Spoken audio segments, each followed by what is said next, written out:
नमस्कार, मैं हूं अनुषा तिवारी और आप देख रहे हैं जन एक्सप्रेस। हरदोई में बाढ़ से निपटने की तैयारी पूरी है, कम से कम कागजों पर तो बिल्कुल पूरी है। 14 बाढ़ चौकियां हैं और इंतजाम की पूरी लिस्ट भी तैयार है। बस एक छोटी सी कमी है और वो है कमी कि इन चौकियों पर प्रभारी और कर्मचारी नहीं नजर आ रहे। अब सवाल ये है कि अगर बाढ़ का पानी गाँवों में पहुंच गया तो राहत देने के लिए प्रशासन पहुंचेगा या फिर ग्रामीणों को वही कागज इंतजाम दिखाकर वापस भेज दिया जाएगा, क्योंकि बाढ़ का पानी कागज देखकर नहीं आता और राहत भी सिर्फ कागजों पर ही मिलती है।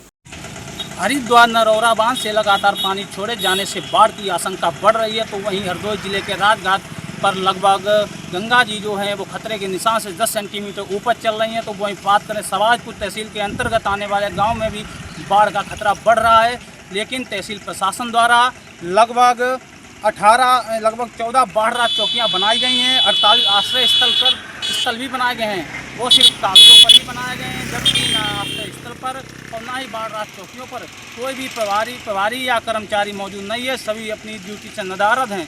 वहीं जहां एक सब क्षेत्र में ग्रामीणों का बाढ़ को देखते हुए पानी बढ़ने से खौफ बढ़ रहा है, लेकिन तहसील प्रशासन बिल्कुल नदारद है। लेकिन सिर्फ सूची तैयार कर देने से बाढ़ राहत व्यवस्था पूरी नहीं होती। चौकियों पर कर्मचारी की मौजूदगी जरूरी है ताकि पानी बढ़ने पर ग्रामीणों को समय रहते सूचना मिले और जरूरत पड़ने पर सुरक्षित स्थान पर पहुंचाया जा सके। गंगा और रामगंगा के बढ़ते जलस्तर के बीच ग्रामीण पहले से ही चिंतित है।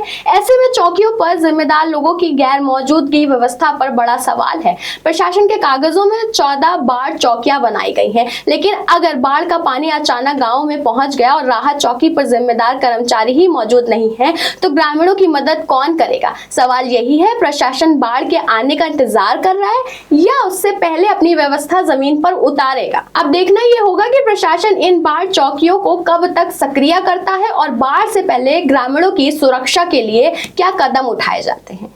मैं हरदोई से जन एक्सप्रेस के लिए प्रशांत तिवारी के साथ कैमरामैन दीक्षित की रिपोर्ट।